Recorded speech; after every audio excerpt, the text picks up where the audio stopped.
시편은 전체가 150편이 있고요. 이 전체 책을 5부분으로 나눴습니다. 그래서 1권, 2권, 3권, 4권, 5권 이렇게 있죠. 오늘 말씀 우리가 읽었는데 72편은 제2권의 마지막 72편을 끝내는 마지막 시편입니다. 근데 이 앞에 우리가 1권이 끝났을 때도 말씀이 있는데 우리 41편 한번 가볼까요? 41편 맨 마지막 13절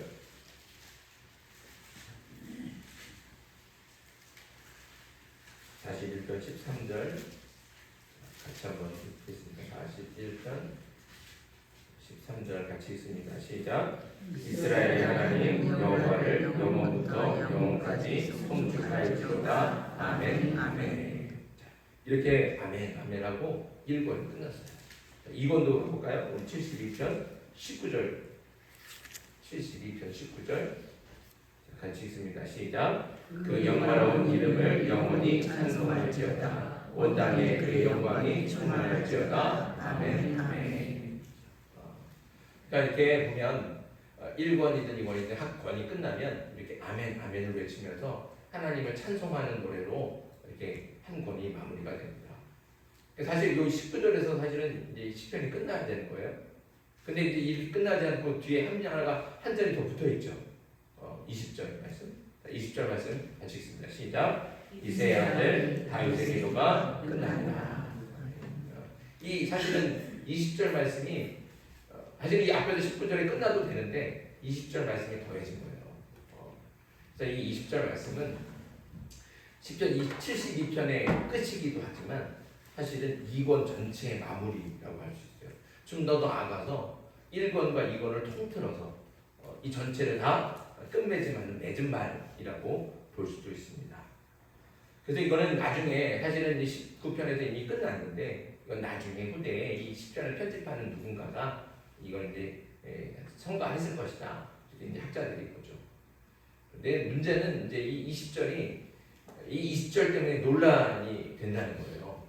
왜 그러냐면 20절은 누구의 기도가 끝났다 그랬어요? 네, 다윗의 기도. 근데 우리 72편 맨 앞에 제목이 붙어 있죠? 이 시편은 누구의 시편입니까? 네, 솔로몬의 시편. 시작할 때는 솔로몬의 시다 이렇게 시작을 했는데 끝날 때는 뭐로 끝나요?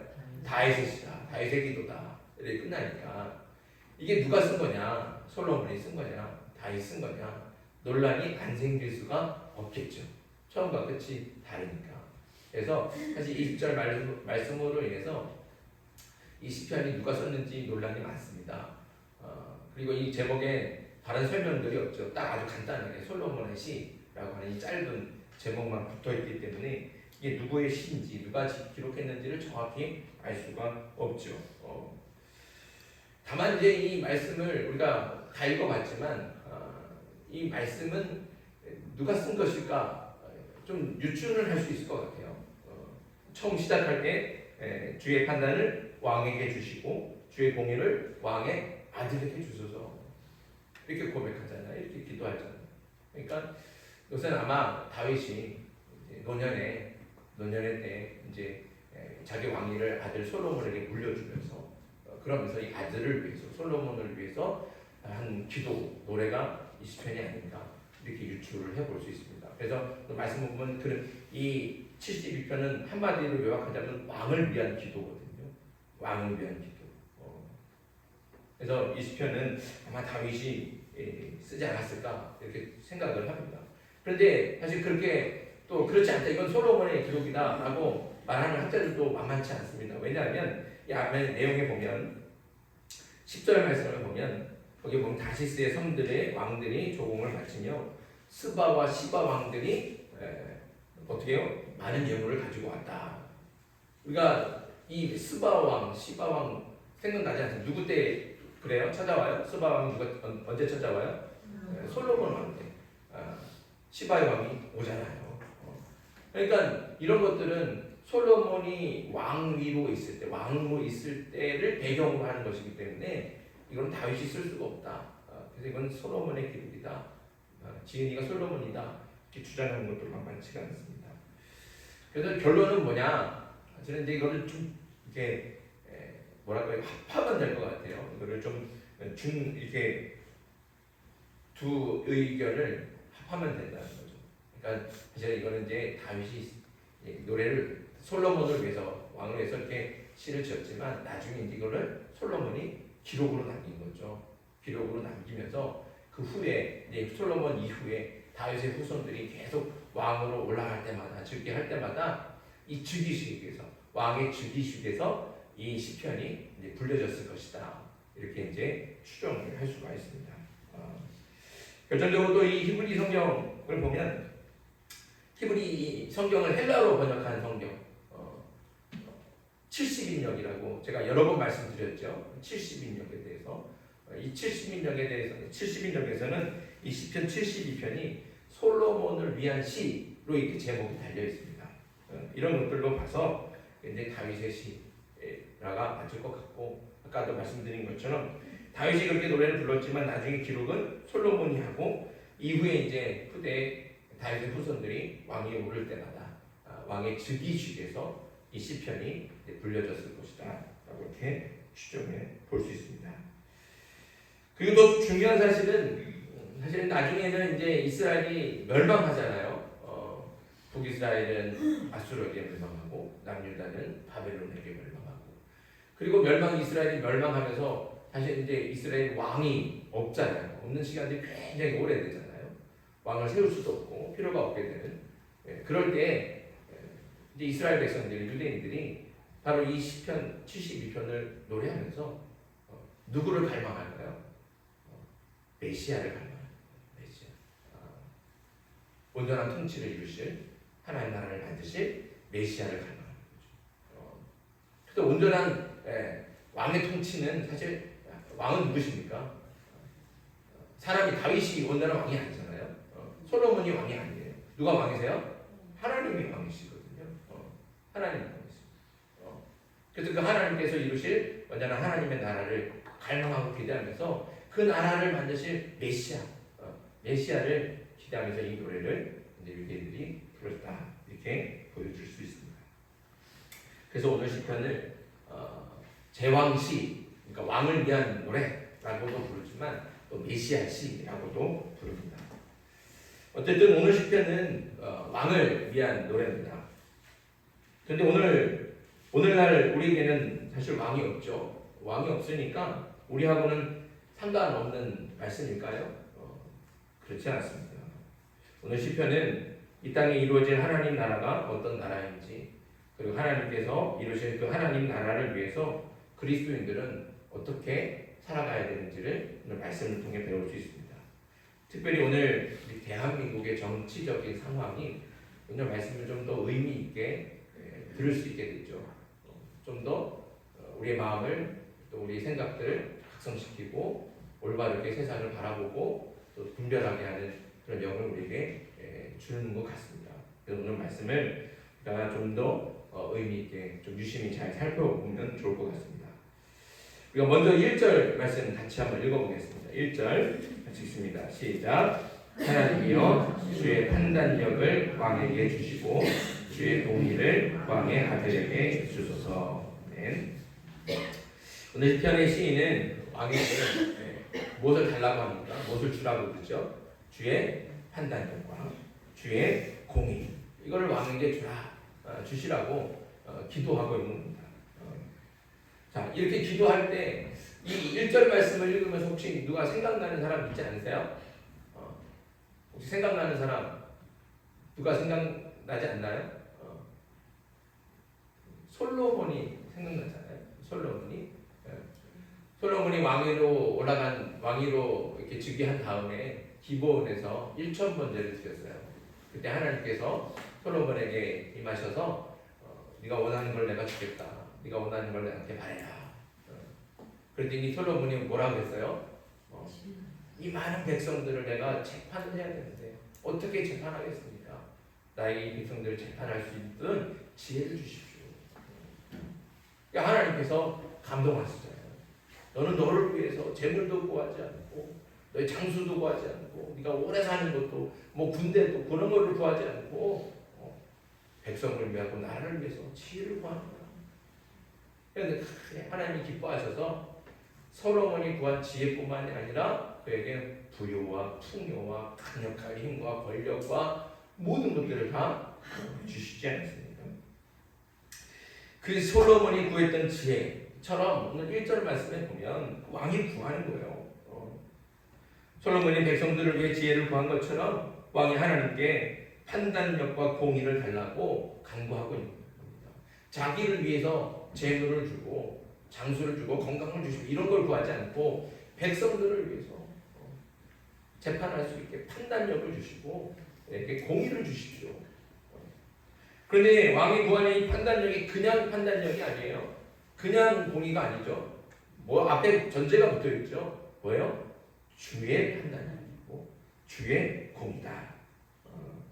그러면 왜 왕은 그냥 판단력 주십시오. 좋은 판단력을 내게 주십시오. 이렇게 구할 수도 있는데 굳이 주의 판단력과 주의 공의를 주십시오 하고 구할까요? 그 해답은 바로 밑에 있죠. 2절 말씀 읽습니다. 시작. 그가 주의 백성을 공의로 재판하며 주의 가난한 자를 정의로 재판하니. 왕이 다스려야 될 백성은 누구의 백성입니까? 주의 백성이죠. 하나님의 백성입니다. 왕의 백성이 아니에요. 그 나라는 왕의 나라가 아니라는 거죠. 하나님의 백성이며 하나님의 나라입니다. 하나님의 백성을 다스리고 하나님 나라를 통치하도록 하나님이 그 나라와 그 백성을 왕에게 맡기신 거예요. 사실 왕은 하나님의 대리자일 뿐입니다. 다시 말씀드리지만 진짜 왕은 누구예요? 하나님이십니다. 왕은 하나님을 대리하는 사람이에요. 왕을 대리하는 사람. 그래서 왕이신 하나님이 사람에게 하나님이 가진 그 왕의 권세를 잠깐 빌려주시는 겁니다. 그러니 왕이 가진 힘이 누구로부터 나온 것입니까? 하나님으로부터 나오는 것이죠. 왕의 권력은 왕의 것이 아니라 하나님의 것입니다. 그 백성을 다스릴 때 필요한 판단력과 공의 역시 모두 주의 것이죠. 그래서 왕이 구할 때 주의 판단력과 주의 공의를 내게 주십시오. 간구하는 겁니다. 주께서 주의 판단력을 주시고 주의 공의를 주셔야지만 공의와 정의로 재판할 수 있습니다. 다시 말하면 왕이 공의로 재판하며 정의로 재판하는 것은 하나님께서 하나님의 판단력과 공의를 주셨기 때문에 가능하다는 겁니다. 이게 사람의 지식으로 할 수가 있는 일이 아닙니다. 많이 배웠다고, 공부를 많이 했다고, 지식이 많다고 결코 그렇지 않죠. 주님께서 그 왕들에게 판단력을 주시고 공의를 주시는 거예요. 이렇게 1절과 2절에서 우리가 볼 때 반복되는 말씀들이 있죠. 바로 공의와 정의라는 거예요. 1절 말씀에 판단력이라고 이제 우리가 번역은 해놨지만 사실 이 히브리 원어를 보면 이 원어가 이 2절에 나와 있는 정의하고 같은 단어를 쓰고 있습니다. 히브리 말로는 같은 말이에요. 판단력과 정의가 히브리 말로는 같은 말이고 또 1절에도 2절에도 반복해서 나오는 게 공의, 똑같은 단어가 나오죠. 그래서 이제 1절과 2절 이 말씀 안에 정의와 공의라고 하는 단어가 반복되고 있는 거죠. 이 공의와 정의 이 두 가지는 사실 왕이 백성을 잘 다스리고 의롭게 나라를 통치하는 데 핵심 가치입니다. 핵심 가치죠. 이 두 가지가 없어서는 안 된다는 겁니다. 그렇다면 이 공의와 정의 이게 우리가 들을 때는 사실 비슷하잖아요. 구별이 잘 안 되게 느껴집니다. 그런데 오늘 말씀에는 분명히 구별해서 사용하고 있죠. 그럼 이 공의와 정의가 정확하게 무엇이고 또 어떻게 구별될까요? 대개 구약 성경에서 공의로 번역되는 히브리어는 체다카라고 하는 히브리어입니다. 체다카. 이 체다카는 하나님과의 언약 관계를 전제로 하는 개념이에요. 그러니까 이 언약 관계를 신실하게 지키는 것이 공의라는 뜻입니다. 공의, 이 공의가 뭐냐? 뭐 의로운 일을 하는 게 아니라 하나님과의 관계를 위해서 이 언약 관계, 하나님과 맺었던 그 언약을 지키는 것, 신실하게 지키는 것, 이것이 공이라는 뜻이죠. 자, 그런데 이 언약의 내용이 어디에 있습니까? 어디에 기록이 되어 있느냐? 율법에 기록이 되어 있어요. 그러니까 율법 자체는 이스라엘 백성들과 하나님이 맺은 언약이에요. 언약. 그래서 이 언약을 신실하게 지킨다는 건 율법을 지키는 거예요. 근데 이 많은 율법이 있잖아요. 엄청나게 많은 방대한 율법이 있지만 이 방대한 율법을 예수님께서 딱 두 가지로 간추려 놓으셨어요. 뭐예요? 핵심이 뭡니까? 율법은 하나님 사랑하는 것이고 이웃을 사랑하는 거예요. 그러니까 율법을 지킨다는 말은 이렇게 하나님을 신실하게 믿고 섬기며 예배하는 것, 그리고 이웃을 내 몸처럼 사랑하는 것. 이게 율법을 지키는 거고, 그것을 행하는 것이 공의를 행하는 것이다 라고 했습니다. 반면에 정의는 히브리어로 미시파트라고 합니다. 미시파트.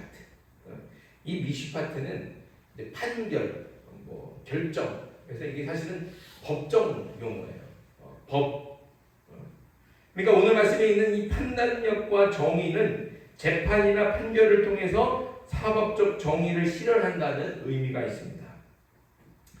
여러분 일반적으로 생각할 때 정의로운 나라, 정의로운 사회, 그러면 무엇이 공정하게 될 때 정의롭다고 말할 수 있습니까? 재판이 공정하게 집행이 되면 그 나라가 그래도 법 앞에서 사람들이 평등하다고 말하고, 그런 나라를 정의로운 나라, 그런 사회를 정의로운 사회라고 말할 수 있어요. 그러니까 이 정의로운지 아닌지를, 정의롭지 않은지를 판가름하는 그 잣대가 재판에 있다는 것이죠. 오늘날 우리의 재판은 어떻습니까? 오늘 말씀에 말하는 것이, 또 오늘 말씀에서 말씀하는 그 정의가 바로 그런 정의를 얘기한다는 것이죠. 그러니까 하나님을 대리해서 하나님의 백성들을 의롭게 잘 다스리기 위해서는 반드시 공정한 재판을 할 수 있어야 됩니다. 그러려면 뭐예요? 하나님의 정의가 필요하다는 것이죠. 그래서 오늘 시편은 왕에게 하나님의 공의, 주의 판단력, 그리고 주의 정의를 주시라고 기도하고 있는 겁니다. 하나님의 판단력과 하나님의 공의를 왕의 마음에 주시면 그것들이 왕의 마음과 생각을 지배하게 될 것이고, 왕은 최고 통치자로서 공의와 정의를 실현하게 될 것입니다. 왕은 주의 백성을 공의로 재판하며 주의 가난한 자들을 정의로 재판할 것입니다. 다시 한번 말씀드리지만 왕이 다스리고 통치할 대상은 주의 백성입니다. 하나님의 가난한 백성. 그러니까 반드시 주의 공의와 주의 정의가 필요합니다. 우리가 이 말은 왕이 하나님과 언약적인 관계에 있다는 것 또한 의미합니다. 왕이 될 때, 왕이 되는 것은 하나님께서 어떻게 해요? 그 머리에 기름을 부으신 자다. 하나님이 그 머리에 기름 부음 받은, 그 기름 부음 받은 자들이 왕으로 세움 받는 거예요. 이 기름 부음 받는다는 것은 결국에는 하나님과 왕도 언약을 맺는다는 뜻이에요. 언약 관계에 있다는 뜻이에요. 왕은 하나님의 백성을 다스리되 공의와 정의로 다스리라고 하는 하나님과 그렇게 언약을 맺는 거예요. 나는 왕으로서 하나님의 대리자로서 하나님의 백성들을 공의로 정의로 다스리겠습니다. 약속한다는 거죠. 그렇게 할 때 하나님께서는 어떻게 해요? 대신 그러면 그 왕을 높여주시는 거예요. 그리고 그 백성들을, 그 나라를 견고하게 해주시고 그 백성들이 풍요를 누리게 해주시는 겁니다. 이런 언약을 맺는다는 것이죠. 그리고 왕이 하나님을 대신해서 백성을 통치한다면 백성은 그를 하나님이 세운 왕으로 인정하게 됩니다. 그런 이런 언약 가운데 있는 거죠. 그래서 왕이 실현해야 될 공의와 정의, 그래서 오늘 말씀은 구체적으로 무엇을 얘기합니까? 4절 말씀 보겠습니다. 4절 같이 읽습니다. 시작. 그가 가난한 백성의 억울함을 풀어주며 궁핍한 자의 자손을 구원하며 압박하는 자를 꺾으리로다. 네. 그러니까 한마디로 하나님의 정의를 이룬다는 것은 여기 말씀처럼 가난한 백성들의 억울함을 풀어주는 거고요. 궁핍한 자의 그 자손을 구원하는 것이고, 압박하는 자들, 폭력으로 억압하고 그렇게 핍박하는 사람들을 꺾어내는 겁니다. 이것들이 반드시 있어야 된다는 것이죠. 이럴 때 하나님께서 그 왕을 통해 하나님의 정의와 공의를 세워주시고, 그 왕을 통해 이루어지는 정의와 공의를 통해 또 그 나라는 부유해지고 평화로워지고 또 풍요를 누리게 됩니다. 오늘 말씀이 그걸 했죠. 그렇게 왕이 하나님께로 받은 그 판단력과 공의를 가지고 그 나라를, 그 백성들을 잘 다스릴 때 일어나는 일들이 무엇인가? 3절 말씀이 있습니다. 3절 시작. 의로 말미암아 산들이 백성에게 평강을 주며 작은 산들도 그리하리라. 그럴 때 평강이 나라 가운데 있다. 자, 그리고 7절부터 11절까지 한번 있습니다. 7절부터 11절 시작. 그의 날에 의인이 흥왕하여 평강의 풍성함이 달이 닿을 때까지 이르리로다. 그가 바다에서부터 바다까지와 강에서부터 땅끝까지 다스리리니 광야에 사는 자는 그 앞에 굽히며 그의 원수들은 티끌을 핥을 것이며 다시스와 섬의 왕들이 조공을 바치며 스바와 시바 왕들이 예물을 드리리로다. 모든 왕이 그의 앞에 굴복하며 모든 민족이 다 그를 섬기리로다. 아멘. 어떤 왕이, 하나님께서 세우신 왕이 하나님과 언약을 맺는 거예요. 내가 하나님의 공의와 하나님의 정의로 이 백성들을, 이 나라를 잘 다스리겠습니다.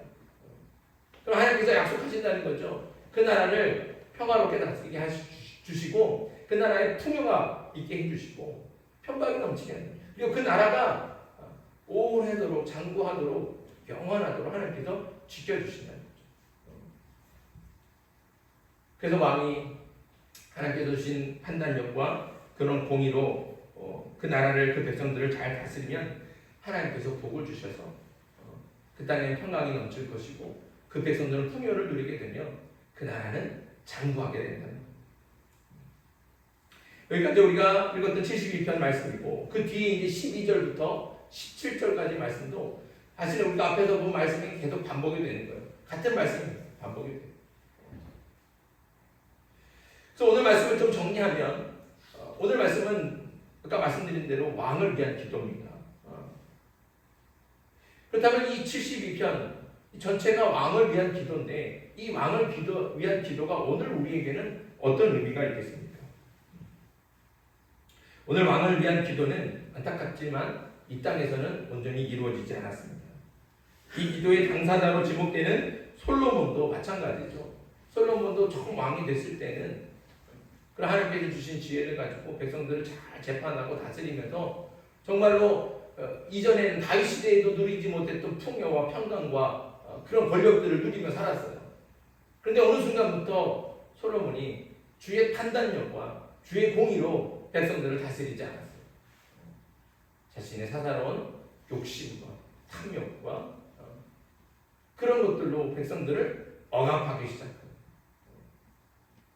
그 이후의 왕들도 마찬가지죠. 솔로몬 이후의 왕들도 그 중간중간에 뭐 히스기야든지 요시야든지 선한 왕들이 나오긴 했지만 하나님의 온전한 그 공의와 정의로 세상을 온전히, 그 나라를 온전하게 다스리지 못했어요.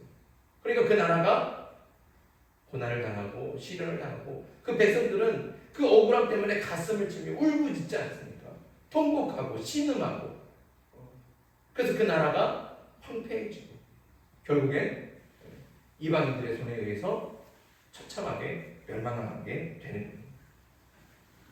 이것이 인간의 한계랍니다. 사람으로는 이루지 못한다.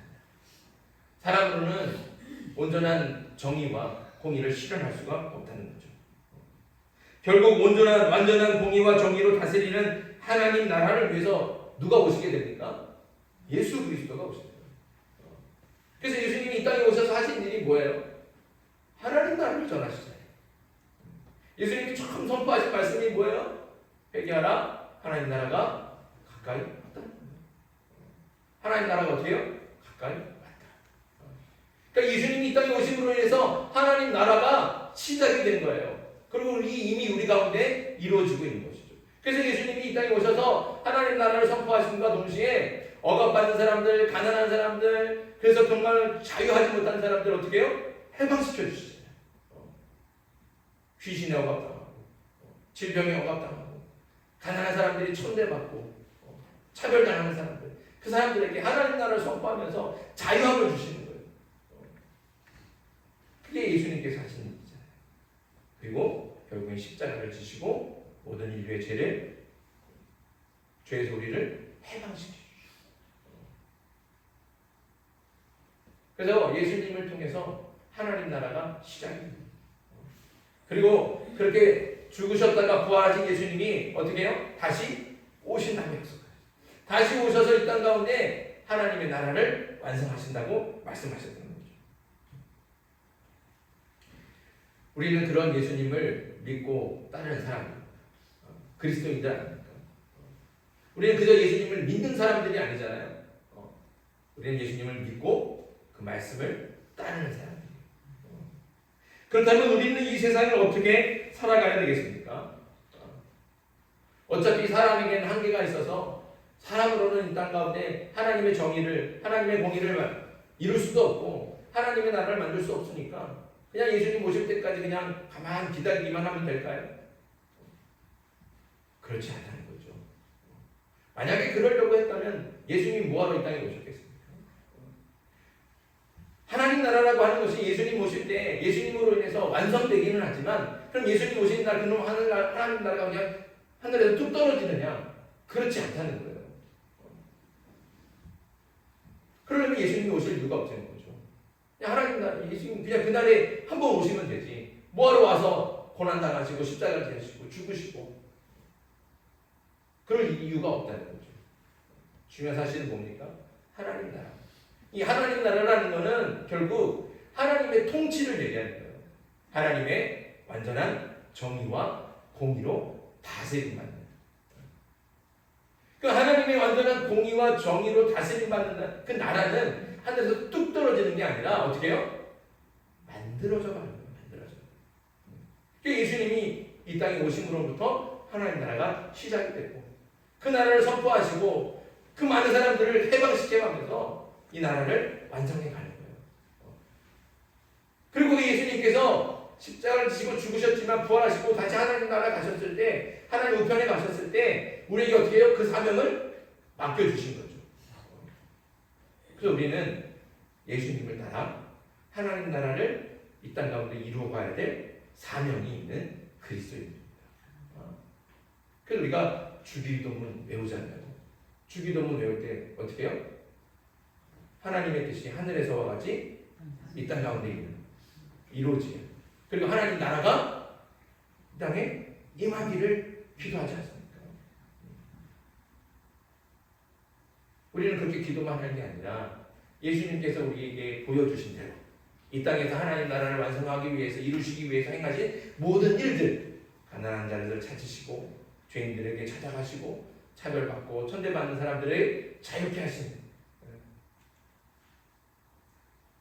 우리 앞에서 왕인과 이 언약관계, 하나님의 율법, 언약이라고 했잖아요. 그 언약의 율법이 뭐예요? 두 가지가 있어요. 하나님 사랑하는 것이고 이웃을 사랑하는 것. 그러니까 내가 하나님을 믿고 잘 섬긴다면 그 섬기는 그 믿음을 가지고 우리 이웃들을 돌봐주는 거예요. 이웃들이 좀 더 잘 살아갈 수 있도록, 그 이웃들이 이롭게 되도록. 그것이 바로 언약을 지키는 것이고 그것이 바로 하나님의 공의를 이루는 것이고 그것을 통해 이 땅 가운데 하나님의 나라가 만들어져 가는 겁니다. 그 사명이 저와 여러분들에게 있다는 것이죠. 우리는 그렇게 예수님을 믿고 따르는 그리스도인들입니다. 그리고 우리를 그리스도인으로 주님께서 부르신 이유는 그 하나님의 나라를 함께 만들어가자고, 이루어가자고 우리를 부르시는 거죠. 그래서 옛날 그 왕에게 주셨던 주의 판단력과 주의 공의를 예수님을 믿는 우리에게도 주시고 하나님을 대신해서 이 땅에 하나님의 공의와 정의가 이루어지게 우리를 사용하고 계십니다. 예수님을 믿고 따르는 저와 여러분이 하나님이 주시는 공의와 정의로 세상을 하나님 나라로 만들어가는 왕 같은 제사장이 될 수 있기를 간절히 바랍니다. 가난한 사람들, 또 차별과 천대받으며 억울함에 울부짖는 사람들, 이들이 공정한 재판을 받을 수 있도록 주의 공의와 주의 정의를 외치며 실천하는 그리스도인이 되어야 될 줄 믿습니다. 특별히 우리나라의 정치적인 상황이 그렇죠. 불안과 혼란 속에 있고 또 예정에 없던 대통령 선거를 2년이나 앞당겨서 이제 갑자기 하게 됐습니다. 나라를 다스리는 최고 권력자를 뽑는 일이 우리 가운데 있습니다. 중대한 일이죠. 우리가 이 중대한 일 앞에서 먼저 깨달아야 될 것이 있어요. 우리가 오늘 말씀을 통해서 같이 나눴지만 사람이 이룹니까? 못 이룹니까? 사람은 못해요. 사람은 못해요. 아까 말한 것처럼 하나님께 지혜를 받은 솔로몬도 그렇게 못했어요. 이 말은 무엇 이야기하면 사람을 너무 의지하고 기대고 믿지 말라는 뜻이에요. 저 사람이 우리나라를 뭔가를 대단하게 만들어줄까? 너무 큰 기대하지 마세요. 그 사람이 하는 게 아닙니다. 사람이 하는 일이 아니라는 거예요. 누가 하시는 거예요? 하나님이 하시는 거예요. 하나님의 판단력과 하나님의 공의로 하시는 거예요. 그러니까 우리가 사람을 믿고 사람을 의지하면서 저 사람이 그 사람에게 우리의 뭔가를 다 줄 이유가 없다는 거죠. 사람을 의지하지 마십시오. 사람을 의지하고 사람을 너무 믿고 기대하지 않기를 바랍니다. 다만 그럼에도 불구하고 우리는 끊임없이 하나님의 공의와 정의를 추구하고 실현해 가야 됩니다. 그래서 우리는 반드시 분별할 수 있어야 돼요. 누가 하나님의 뜻을 이룰 사람인가? 누가 하나님의 나라를 만들어가는 데 필요한 사람인가? 단지 여러분들이 이것이 저 사람 교회 다니는가 안 다니는가? 저 사람 하나님 믿는 사람인가 아닌가? 이것으로 판단하지 않는다는 거죠. 하나님은 하나님 믿는 사람들만 쓰시나요? 하나님의 백성이라는 게 하나님 믿는 사람들만 하나님의 백성일까요? 그 사람들만 하나님이 만드셨나요? 그렇지 않는다는 거예요. 하나님은 악도 하나님의 나라를 위해서 쓰시는 거예요. 하나님의 뜻을 위해서는 악도 쓰시잖아요. 이스라엘을 심판하신 건 누구를 통해 심판하죠? 바벨론이에요. 바벨론. 그 바벨론을 사용하시는 게 누구예요? 하나님이시거든요. 하나님은 하나님의 뜻대로 하나님께서 만드신 모든 믿음들을 사용하시는 거예요. 그러니까 우리가 단지 저 사람이 하나님 믿냐 안 믿냐 교회 다니냐 안 다니냐 저 사람 장로라서 우리는 뿌져줘요 이런 짓을 하지 말라는 거예요. 어떤 이념이나 저 사람은 정이나 지역이 고향이 같아서 우리 사람이 그렇지 않아요. 우리가 여기 오늘 기도하는 것처럼 이 시인이 기도하는 것처럼 왕에게 주의 판단력을 주시고 주의 공의를 주십시오. 누가 주의 판단력을 가지고 누가 주의 공의를 가지고 주의 공의라고 하는 것이 주를 믿는 사람들만 행하는 공의가 아니라 주를 믿지 않아도 주의 공의라는 것은 보편적인 거예요. 절대적인 거죠. 그것을 이룰 수 있는 사람 하나님께서 사용하시는 사람입니다. 우리는 그 사람을 잘 분별해야 됩니다. 다시 말하지만 사사로운 감정이나 정의나 어떤 이념이나 지역이나 어떤 학견, 지연 이런 것들 그런 것들에 끌려다니지 마시고 기도하면서 분별할 수 있길 소망합니다. 그래서 정말 이 땅에 완전하지는 않겠지만 그래도 하나님께서 예수님을 통해 이루실 그 하나님의 나라 그 나라에 조금 더 가까워질 수 있게 할 수 있는 사람 그 사람이 누군지 우리가 분별하고 또 중요한 것은 그렇게 그냥 표를 찍고 세운 것으로 끝내는 게 아니라 그 사람이 그렇게 할 수 있도록 우리가 어떻게 해요? 자꾸 잘못하면 잘못한다고 얘기해야 되고 잘하면 칭찬해 줘야 되고 잘하는지 못하는지 우리가 감시할 수 있어요. 그러려면 어떻게 해요? 우리 스스로가 주의 판단력과 주의 공의를 가질 수 있어야 돼요. 이거는 누구 한 사람에게만 주어진 게 아니라 누구 한 사람이 만들어가는 게 아닙니다. 하나님께서 우리에게 주신 사명이에요. 그러니까 이런 책임감을 가지고 잘 분별해서 권력자를 세우고 그 권력자가 정말 주의 판단력과 주의 공의를 가지고 이 땅을 잘 다스려갈 수 있도록 우리가 감시하고 때로는 질책하고 그런 일들을 감당하는 거죠. 그럴 때 우리를 통해서 이 땅 가운데 하나님의 공의와 정의를 이루시고 이 땅을 하나님의 나라로 만들어 가실 줄 믿습니다. 저와 여러분들이 그렇게 하나님의 뜻을 이루고 하나님의 공의와 정의를 이 땅 가운데 실현해 가면서 하나님 나라를 주님과 함께 만들어가는 동역자가 되기를 주님의 이름으로 축복합니다. 주신 말씀 생각하면서 이 시간에 기도하겠습니다.